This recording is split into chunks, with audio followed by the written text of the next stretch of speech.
This episode is brought to you by North Texas Honda Dealers. North Texas Honda Dealers, they're here to help. He has time, launches it to the end zone. Touchdown! Terrence Williams! The throw goes to the right side for Crabtree. It's caught. He he's the one. Red Raider. Pussy up the 10. Pussy up the right sideline. He's got to go. He's tackled. Sam Houston wins it. The Bearcats capture their first FCS championship.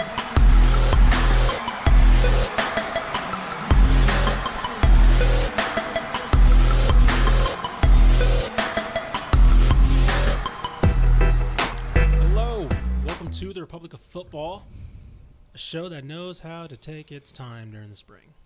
I'm your host, Ishmael Johnson, in studio. We're back. We're live. Next to me, in person, Man, Mike Craven, senior college writer. How you doing, man? It's wild. I didn't know my way into this room. Exactly, man. I'm surprised you know your way around anywhere right now because you're just kind of around the entire state, doing all your hits for the magazine. Yeah, I've been to Houston, San Antonio, up here in DFW. Going to be in Waco tomorrow. Next week, Huntsville, UT, A&M. Flying to Lubbock. Getting the miles in. Traversing the state. Yes. Traversing the state. Oh, man. And, of course, the reason why you can see us and hear us pretty well is everyone's favorite Mal Pal, Mallory Hardley. Hi, Mallory. Hello, everyone. How's it going? So today, of course, we had a 2-week break. 1 week was because Craven needed a little bit of a break. Yeah. He had a nice reprieve in Hawaii. Congratulations on the engagement, by the way. Congratulations. Thank you. Yeah, I haven't seen Thank you you. since then. Thank oh, my you. goodness. Jumped back into the swimming pool. Yeah. As I joked with her, because she has a good sense of humor, you can't get to the third unless you get through the second. So She loved that. just trying to knock that second one out of the park. No, I did. I've done tremendously well. Yeah. I can't blow this one. Yeah. What a way to propose, too. I mean, in Hawaii.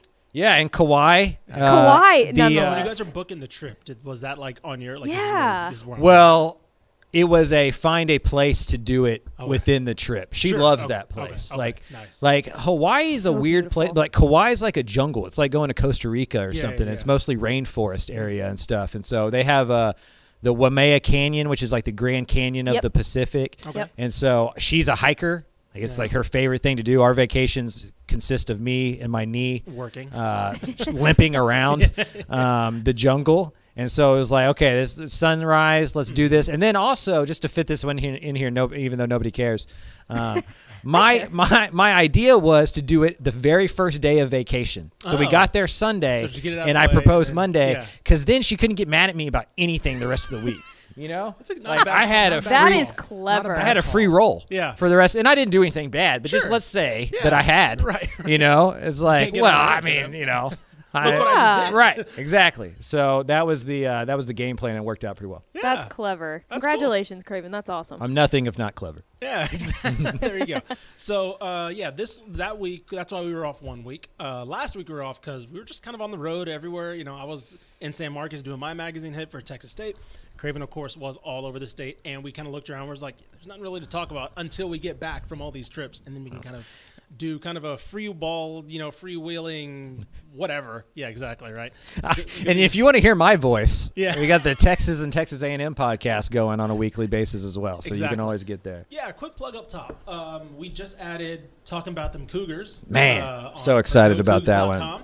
Of course, with Ryan Monso and Brad Towns.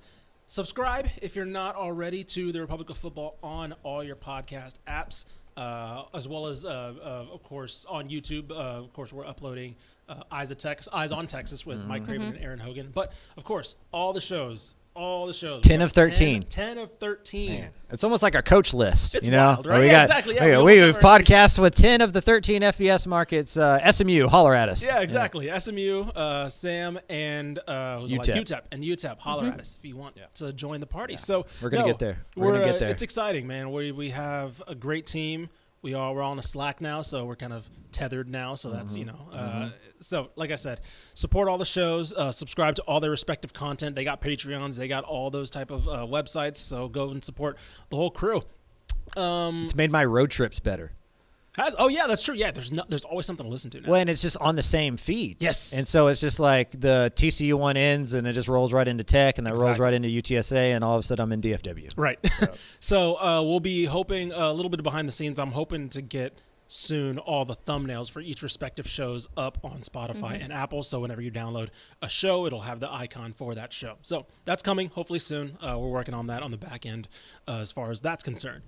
So I mentioned a little bit. We've been on the road. Craven's been on the road. I was on the road once for my preview, and that's kind of what we're gonna hit on. It's spring, and a lot of spring games are coming up, right? And Craven put out a piece. We were kind of talking in the office yesterday, me, Craven, and Greg Powers, our recruiting coordinator, about just in general, just about spring, and just kind of we were just talking about content in general, just writing, and kind of just kind of how. It's still the first couple months of having a college staff. And so we were kind of having a makeshift workshop. And Craven kind of just talked about spring camp and kind of how, in particular, Houston, just how spring has changed in general with the transfer portal. And naturally, Craven turned that into a piece. Got to. It's content. Everything's content. Exactly. And so Everything's content in the off season. Yes, 100%. Especially during magazine season where you're trying to hold on to content and trying to figure out what the hell to do. It's a weird thing to balance. So I would say that let's start with that. Craven has a new piece up on TexasFootball.com, how the transfer portal has altered college football. And again, it hints on Houston because that was kind of the example he kind of gravitated from, but you have quotes from other people in other places around the state. Yep. Overall, the point of the piece is how spring kind of used to be, what we kind of imagine it, right? They're hitting, right? Oklahoma drills. Exactly. It's like, they're getting, you had the months off, right? Let's get everybody back into shape and let's start cracking heads, cracking skulls. Boom, let's get on the field.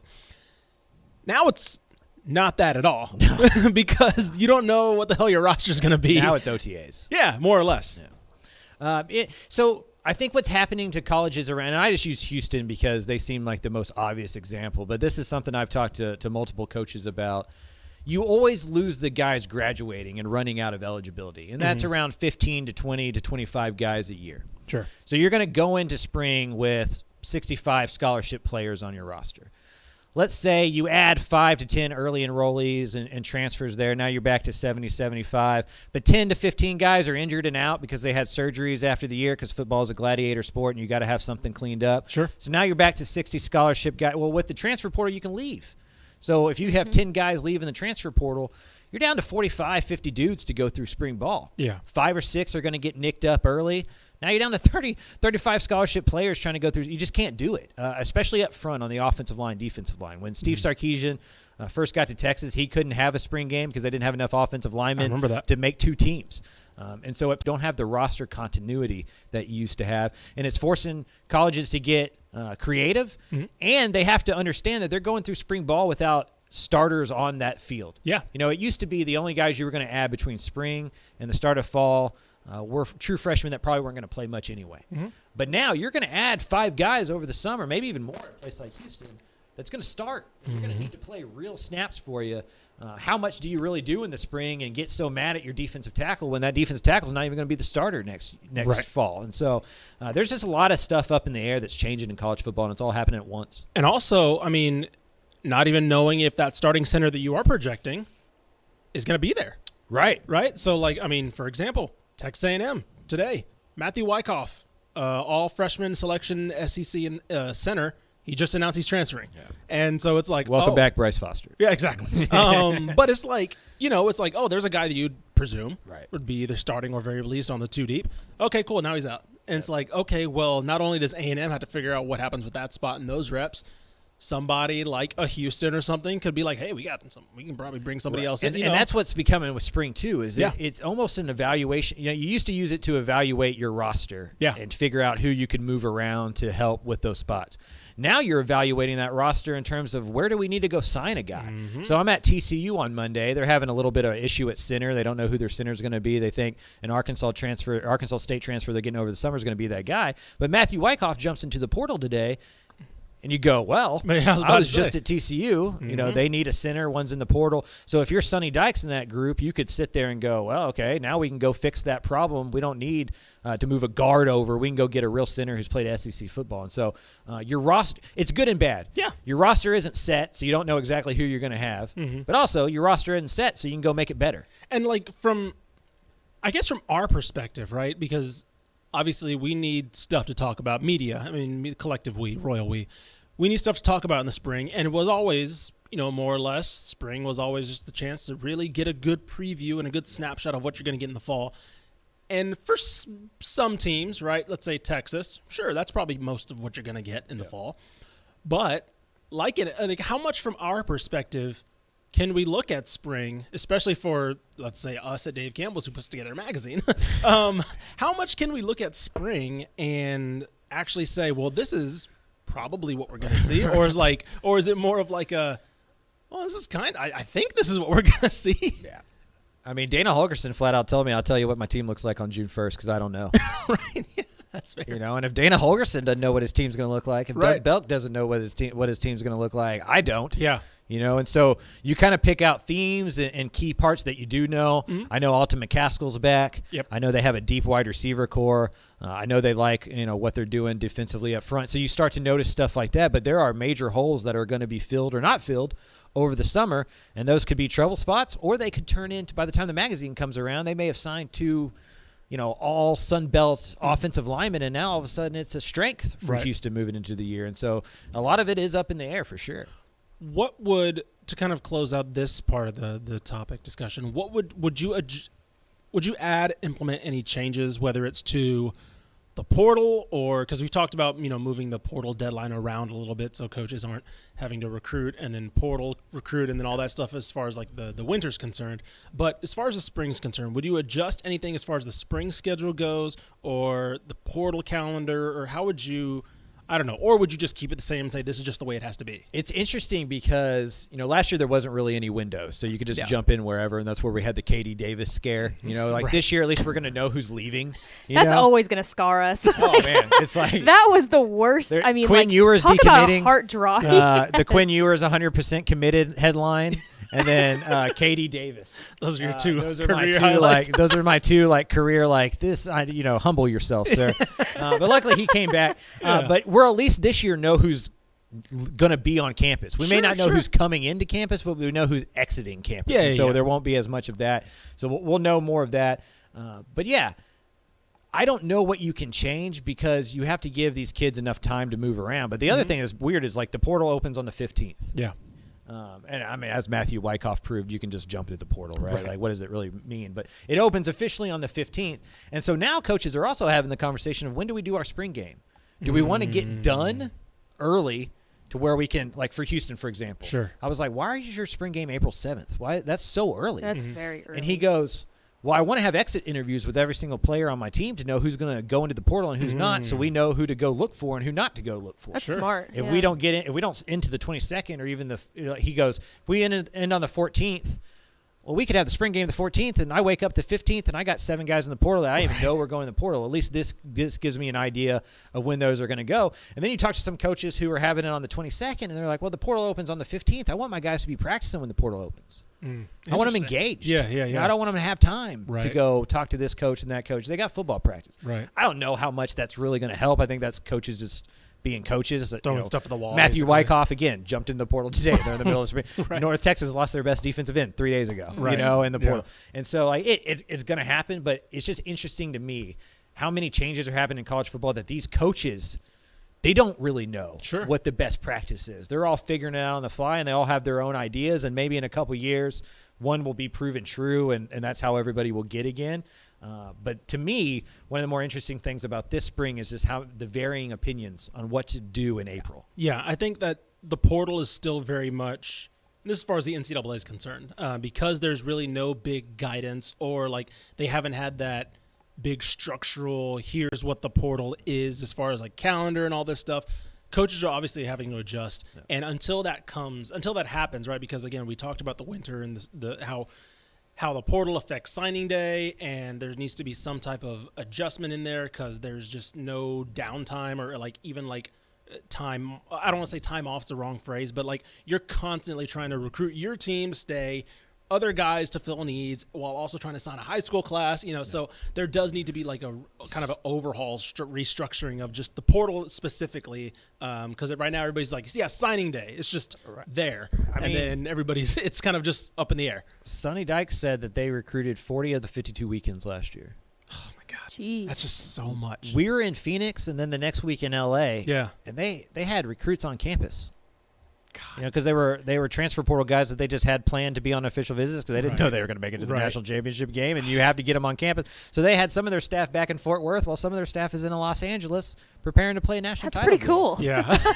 And that's just what it is. Sorry, coaching here, they're at the national championship. Like, right. That's a good point. Like, that's not a bad recruiting strategy. Not it's at like, all. Where's Sonny? Like, well, he's in LA because they're playing for a championship game. But the point is that there's a bind. It's just so much that, like, how do you do it well when you're doing it, and so there's burnout, and it's why we're seeing so many college coaches jump to the NFL. That's a good point. Because it used to be more work to be in the NFL. Yeah. Now it's more work to be in college. You got to recruit year round, not only the guys you're adding, but like your own roster. Yeah. In NFL, you just get to coach football. Yeah. And so until they change these rules and make it easier on these coaches, we're going to lose the best ones to the NFL over and over and over again. Yep. A little segue into kind of our spring state traversing, I guess. Speaking of recruiting and kind of building, so last week was the first time I got to talk to Texas State head coach G.J. Kinney in person. And one of the questions I asked him, I was just curious. It wasn't really for the magazine or anything. We were just sitting there chatting, and I asked him about like how he went from the NFL coaching wise back to college. And I was like, was that like a did you see yourself going back to college or things like that? And he said it wasn't like to put it short, he likes the recruiting aspect and he likes the building aspect, right? And he missed when he was working under I think it was Doug Peterson's staff after he was done playing in the CFL.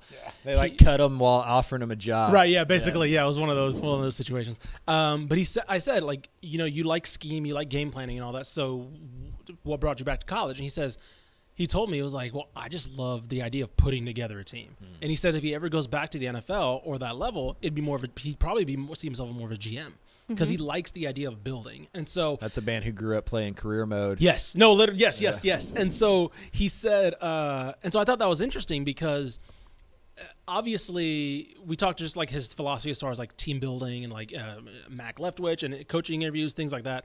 But he always went back to like, and I think it goes back to your point of, you have to, it's impossible for you to do this job without like not even liking, you have to love recruiting, right? Like Matt Rule tried to run away from it. Right, exactly. Yeah. And like that's why have to love it. That's why the NFL to college pipeline's so small, right? Because you can game plan all you want, right? You can love doing the football aspects, but listen, you got to learn how to talk to 16, 17, 18-year-olds about why those are adults in contracts. Yeah. I was like, I don't have to convince you to stay here. You're owed $12 million. Right. I'll go sign somebody else, right? Yeah, you can do that. Like, no, you got to go talk to 50. You have to go sit in like 50 living rooms a year at least, right? That's just in the fall recruiting cycle. That didn't even include junior day, all that stuff. You got to be on Twitter liking different posts. Right, exactly. Gotta take pictures with a bunch of different recruiters. My God, I couldn't. Yeah, and so he talked to me. He's like, yeah, I love doing that. I miss doing that, and it was like, man, that is a different animal. That's the son of a high school football coach. Yes, yes, quite literally. And the more I talked to him, the more the Jeff trailer came out in him too. Yeah,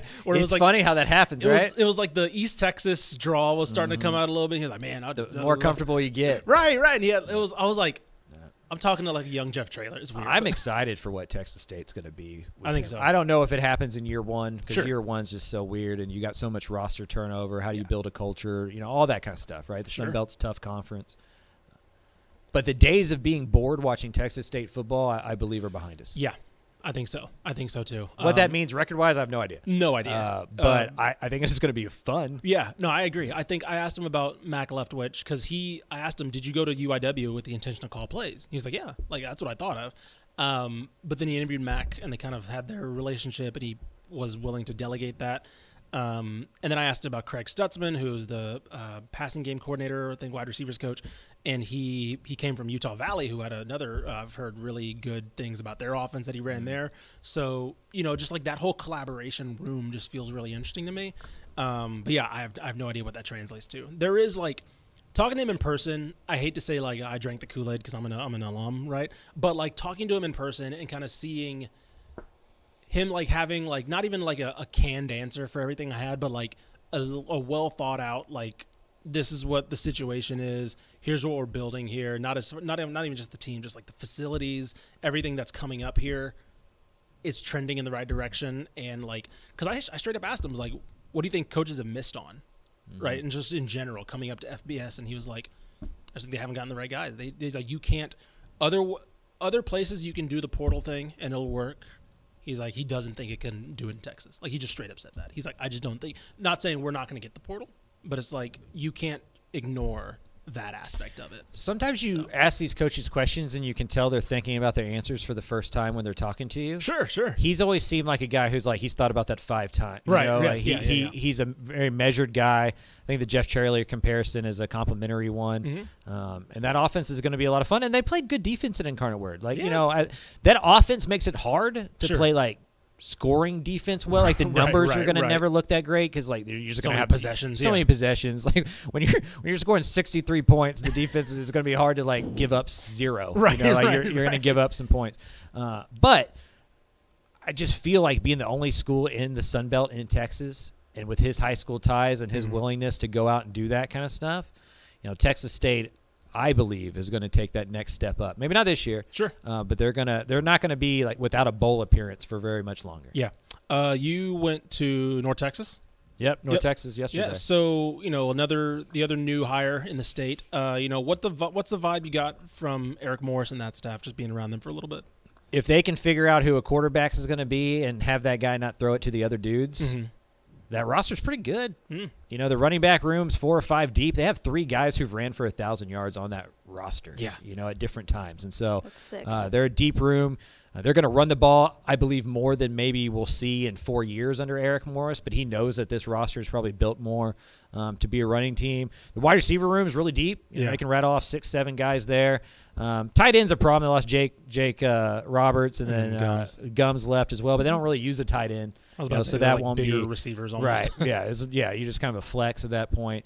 And then the defense has got to be better. Sure. They brought in enough bodies there. They're moving to a 3-3 kind of stack, that 3-3-5 that became real popular in the Big 12. Iowa State's defense basically is what they're going to run. So they're going to have to figure out bodies there. It's hard to go from a 4-man front to a 3-man front in 1 year just because you need more linebackers and more safeties and bigger bodies up front. Now where's Mason Richards play? Is he a linebacker? Probably not. So he's going to have to play 4-eye and be a big defensive end and put on some weight. So North Texas, you go around these schools and you go to all the G5 schools and you go to North Texas and you see the facilities and you're like, oh, okay. Yeah. Like, if they just figure this thing out, like they're going to be pretty good.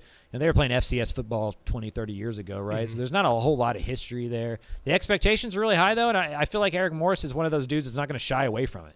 He is a confident man, and I say that complimentary. Yeah. I asked him about his wide receivers. He's like, I've never met one that wasn't a prima donna, and that includes me, And so, I think he's comfortable in his skin. He feels ready for this job. He was a successful I don't think I can describe to people who aren't familiar with FCS football how bad Incarnate Word was before he got there. Incarnate 100%. Word seems like a good job now. It was one of the worst jobs in the country. Yeah, I was about to say, it was bad. Like there was like you didn't even. I went to UTSA and didn't know where Incarnate Word was. It just not anything. And he made it really good. And so I think he's going to do the same thing at North Texas. But you look at that schedule; they could start 6-0 and end 0-6. I was about to say that is is just a a brutal weird back half of the schedule. And so, good news is you have a little bit to get a rhythm and find your way. And by the time that tough spot comes, you're playing your best football. But also, what are your expectations? It's not going to be 10 wins, right? And so, for me, it's just I don't know if they have a quarterback. I really don't. Right. Jace Reuter's probably been the guy that's played the best this spring. Really? Just to let you know. Interesting. Right. That is an interesting one right there. That's a name that I completely forgot about on the I roster. do think Chandler Rogers. The thing with him is like you're not really going to use your feet in spring. Sure. Yeah. And so like one of his biggest things. Yeah. You can't really go utilize in spring. So that's part of it as well. But just from a passing consistency standpoint, the first quarterback that came off of Eric Morris's mouth yesterday when I talked about quarterbacks was Jace Reuter. Interesting. Did they switch him out, you think? I mean, I feel like Chandler Rogers ends up being the guy because like they need a guy back there that can probably create some stuff off script. Definitely. And, because they don't have great offensive tackles. They're going to play guards at tackles basically. So having somebody who can run around is going to be beneficial. Definitely. But the fact that he's just not the obvious guy who's starting probably isn't a great sign for how the passing games looked this spring. Sure. Yeah. It's early though. Yeah. I mean, they've practiced 10 times. From your other stops, which team that has kind of you really optimistic for the fall, and then what's one team that, I mean, we may have already talked about them, that you're a little bit concerned about, or maybe just not as high on after kind of seeing everything, kind of visiting yourself? Houston's who I'm concerned about. Yeah, that's what I was Yeah. going to Houston's say. who I'm concerned about. Yeah. When you have space for 5 offensive linemen, That's bad. and you're saying that you got 17 guys coming into the summer that you're counting on to play, and they're not even there yet. I mean, and you're stepping into a Big 12 that's loaded, like. So you look at Houston's schedule, and you tell me what the guaranteed 6 wins are. I was about to say, yeah. I can guarantee you 3, maybe 4. Everything else is a coin flip, and 3 or 4 are lopsided underdog stories. And so you got 3 or 4 games in the middle there that are going to determine, maybe Dana Holgerson's fate. Right? Like, those games against like teams like Texas Tech. Yeah. Those kind of games are going to be coin flip games that if Houston's not able to win them, you can get 4-8 real quick. And so that's who I'm most concerned about, positive wise. And I know where I went to school. Yeah. I mean, but Frank Harris is still on campus. That's nuts. You Like know? it is like it is Rashad legit, Wisdom's like, still crazy. on campus. Yeah. How can you not be optimistic about I him? mean, They're running going- backs back. They're going to a new conference, and they're probably walking in as the favorite. As the favorite. At least, yeah. like- I mean, they'll SMU Tulane, yeah. for sure. That's UTSA's top 25 team in the nation. Yeah. I mean, they just are. That's crazy. They returned 10 starters. They were playing with walk-on offensive linemen last year and won Right. the conference. Yep. I remember that. We talking about it off screen before this. There are 4 schools in FBS who have won more games than UTSA the last 2 years. Georgia, Ohio State, Michigan, Alabama. End of list. Playoff teams. Yeah, exactly. Right. And so at the G5 level, there is nobody who's been more consistent in the last 2 to 3 years than the UTSA Roadrunners, and all of those players are back. And that schedule doesn't look that much different than what a Conference USA schedule looks like. Sure. They don't play SMU. Right. They get Tulane the last week. Non-conference schedule's weird, so you're going to have to avoid injuries there. But this is the best UTSA's been on the offensive and defensive line. And everybody else is back. Yeah. And you could just tell talking to Jeff Traylor feels pretty good. Yeah. Feels pretty good about his Roadrunners. Yeah, like I a bet. quiet confidence. He's like, I know who this team is. Yeah. We don't have to worry too much about expectations. And Right. That's a coach who just, it's a well-oiled machine right now. Right, 100%. I'm looking at, so getting back on Houston a little bit, I'll tell you the game that I think will determine, I'm a big vibes guy as far as like programs go. Right. And I'll tell you the game that could really, let's just say, to use a friendly phrase, mess up the vibes. Mm-hmm. October 21st, Texas, at Yes. Houston. Yes. If this schedule goes, let's say, let me give them 1, 2, 3. Let's say they have 2 wins heading into that game, which is possible, because they got UTSA, Rice, TCU, Sam, Tech, West Virginia, right? 2 wins, let's say, from that. Maybe 3, possibly 3. I would probably give them lean 3. That stadium's going to be burnt orange. Yep. That stadium's going to be burnt. Unless they go in with some momentum, some pretty damn good momentum, that home stadium's going to be burnt orange. Yeah, Tillman that is- Fertitta's going to have to pay people to go sit in stands. Yes. Yes. Wear this red shirt. So I will say that is the game for me. That is like the vibes DMZ. That's like if that home crowd is very solid, right? Not saying they're going to, it might pack the house. Who knows? They might want to show up Texas, so they show up. Yeah, and it's gonna like be sold out. Yeah. But it depends on how it's sold out. Right, Right. Exactly. 100%. So if it's Houston's lean sold out, okay, awesome. Then they don't have to win, but let's say they show out a good game. Cool. If Texas goes in there with a burnt orange crowd, shows up against Houston.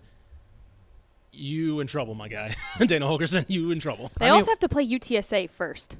Yeah, and it took them 3 overtimes with Clayton Tune to beat them last yeah. I was about to say, UTSA's kicking themselves over that game last year. They're Yes. still mad about it. Yeah. And so, that's a game that can hurt Houston more than it can help UTSA. UTSA is Sure. playing with free money. They go and they Yep. beat a Big 12 program like that, There's Right. no chip on their that's shoulder cake, in that game. yeah. But you go through, Rice is a win. Yeah. Sam Houston is a win. we want to call West Virginia a win. I want to call it a win, but I'm also like Neil Brown knows he's coaching for his job this Sure, year. and that West Virginia Dana Holgerson thing. Thank goodness this isn't Morgantown. Like that would have been insane. That's a good point. He's going to need some real security in 2025 or 2024 when they get up to Morgantown. That's a good point. But if we just count those 3 as guaranteed wins, sure. There's 9 other games that are, oh my gosh, are they going to win that? Cincinnati, Oklahoma State, at UCF to end the year, at Baylor, at Kansas State. And that's the schedule, at Texas Tech. Yep. And so 4-8 wouldn't shock me. But 8-4 wouldn't shock me either if they figure some stuff out. Alton McCaskill starts playing really well. Donovan Smith is the guy we've seen. The high end of Donovan Smith shows up. Right. Holgerson is really good at coaching offense. Yeah. Doug Belk didn't forget how to coach defense. Right. So I think the talent is going to be there. The roster is going to be a little bit better. Is that a little bit better enough to go from the AAC and win 8 games to the Big 12 and win 8 games? Yep. I don't think it is, and it feels like anything under that's going to feel like a disappointment. Right. Looking at, let's go to the 2 other DFW programs, TCU and SMU. You talked to both of those this week. What's the vibe going on? Obviously, SMU's working. They brought in a lot of transfers. Yes. SMU looks like a Power 5 football team. I was about to say, they also know their quarterback, though. Yeah. And it looks, I don't know, vibes seem pretty good. Yeah. I was sitting there just like 2 hours ago. Yeah. And I was talking to Coach Lashley. I was like, y'all know that y'all are going to have expectations, that people are going to pick y'all to win the conference. People are going to pick y'all to win 10 games. And like a good high school coach that Greg Tepper talks about, he goes, you don't have to do that, right? So they know it's coming. And they want that inside of those programs. For the last 5 years, it feels like SMU's been right on that corner, and they've had bad Novembers when they've had good starts. The schedule sets up perfectly. There's no Tulane. There's no UTSA. The non-conference does have 2 losses in it, in theory, with TCU and Oklahoma. But they should be favored in 10 of their 12 games. And they should play for a conference championship. There's no reason why they shouldn't be, 8-0 or, 7-1 in conference and go play for the American given their schedule. They brought in 7 transfers from Miami. And that's crazy. Even if you weren't starting at Miami, if you're playing at Miami, you look pretty good in an SMU uniform. And so, as somebody who, rapid fire has been going to a lot of campuses, SMU does not look like the rest of the G5 teams. Man, they just don't. And that, it helps when you can pay $36,000 per player. I was about to say, all that kind of stuff that they have going on with the collective. But their roster is really, really good. I was at North Texas the day before and SMU today. And one does not look like the other. They just don't. And they're going to play in the same conference. And so SMU has no real excuse not to be a dominant force in the American, and they believe that they're going to be. TCU, on the other hand, they're playing this weird game of, how do you use last year?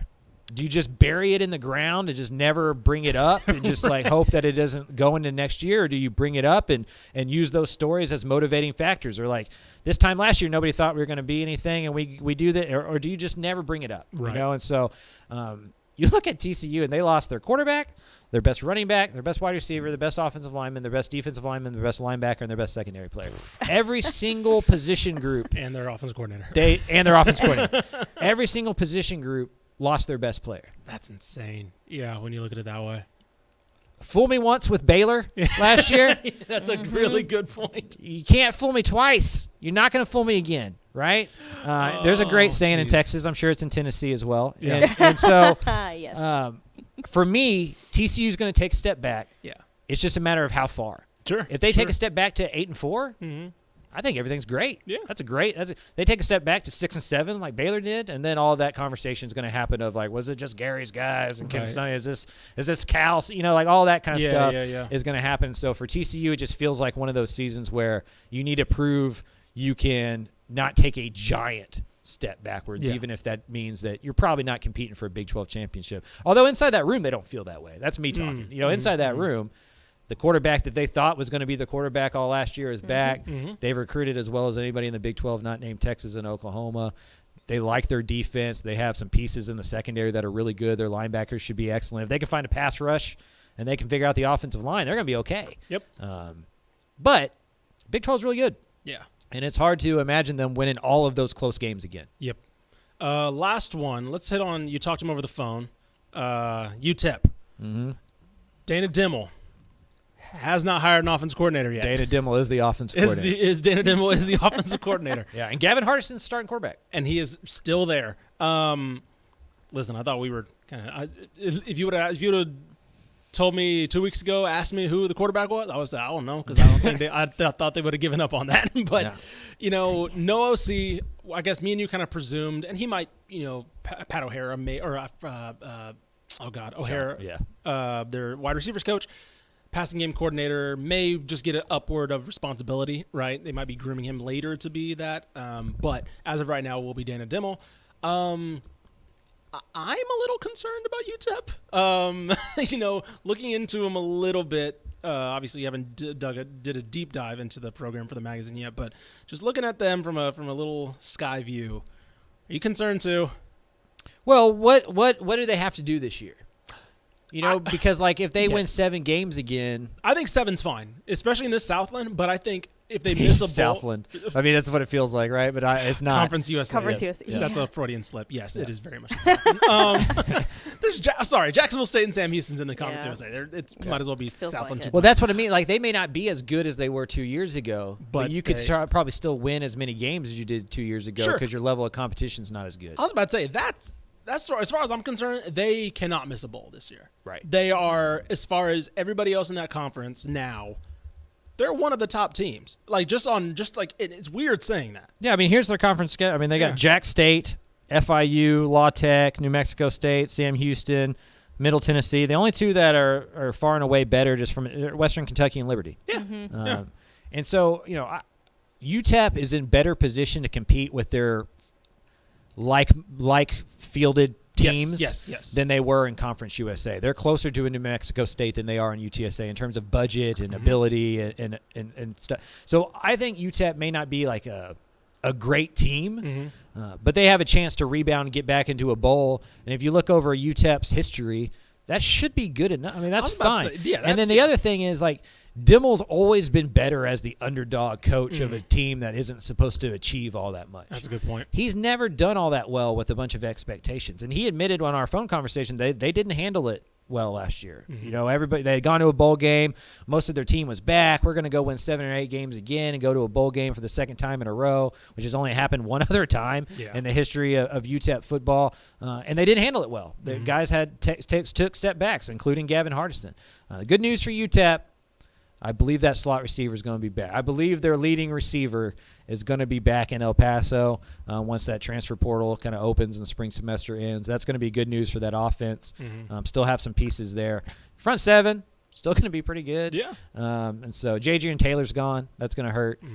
But, yeah, I think they're optimistic that they're in a better conference for them. Yeah. And that chip on the shoulder is back that they entered 2021 with, and maybe that's the difference for them. I think I always go back to 2 games for UTEP when it came to kind of them. I don't want to say realizing they've been overmatched, but realizing that the facilities and the player personnel probably wasn't up to snuff.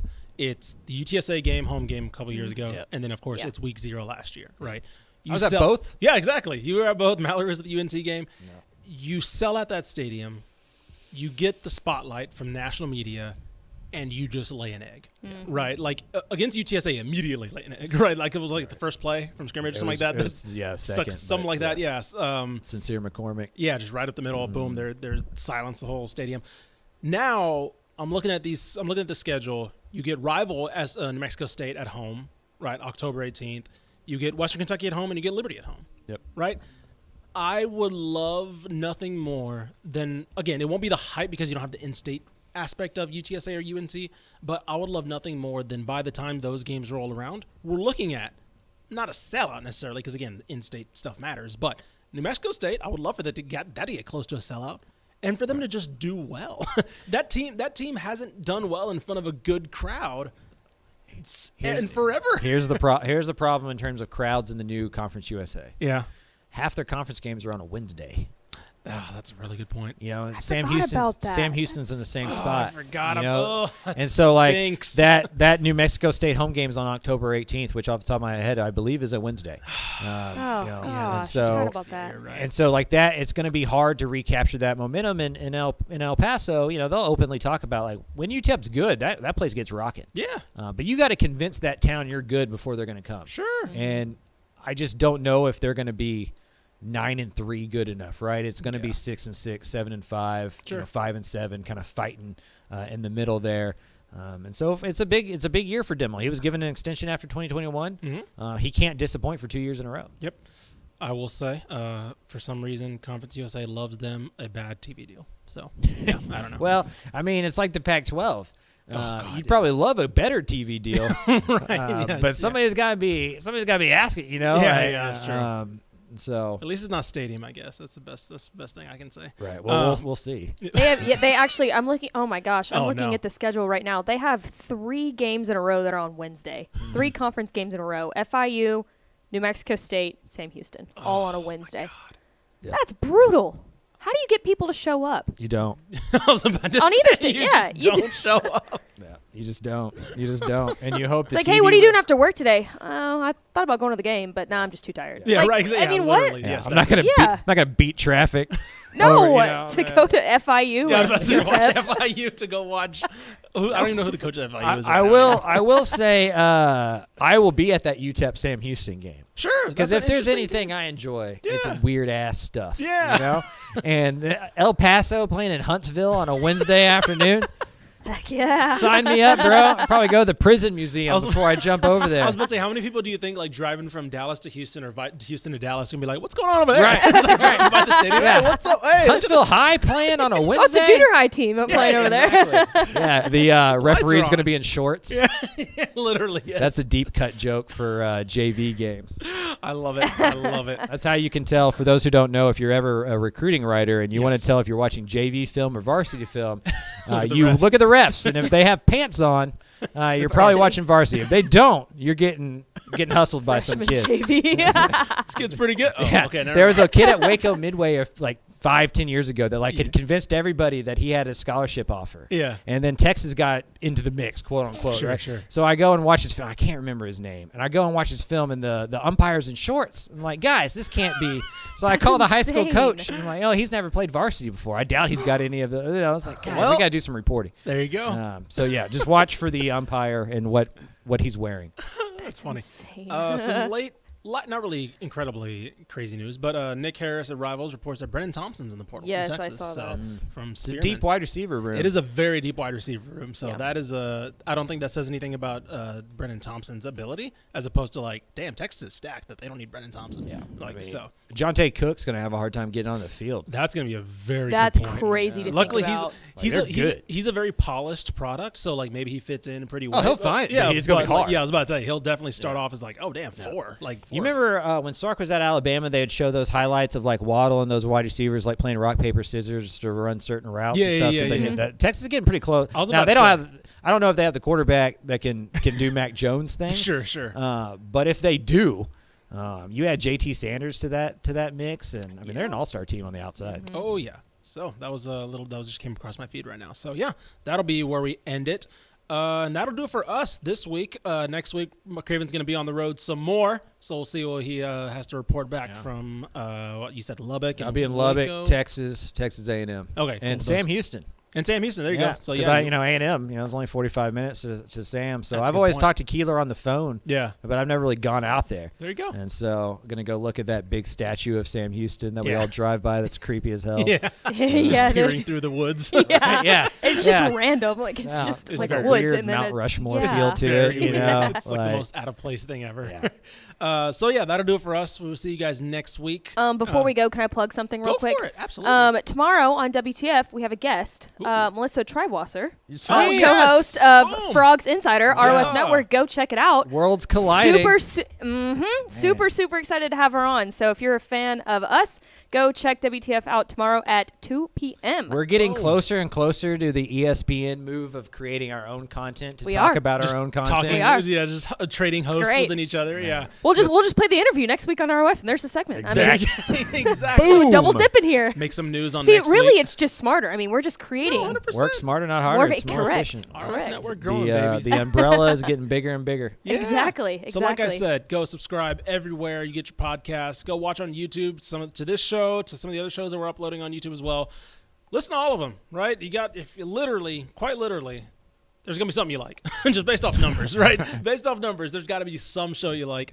As Mallory said, check out WTF tomorrow with Melissa Treibwasser. Treibwasser? I'm making sure I'm getting that, getting that I believe right. so, Okay. yes. She could also just yell at me. I will in the ask her DMs as tomorrow well. before Yeah, I was about to say, interview she her. can also just yell at me in the DMs if I get that wrong. But anyway, check that out tomorrow as well, 2 p.m. right here if you're watching us live, right here in the DCTF studio. So, for Mike Craven, Mallory Hartley, we have interviewed 12 of the 13 FBS head coaches on this show. Jimbo Fisher, give us a call. The vibes are not looking great, so you may want to talk to us. So, for everybody, like I just said, we'll talk to you guys next week, and that'll do it for us. Go Rutgers.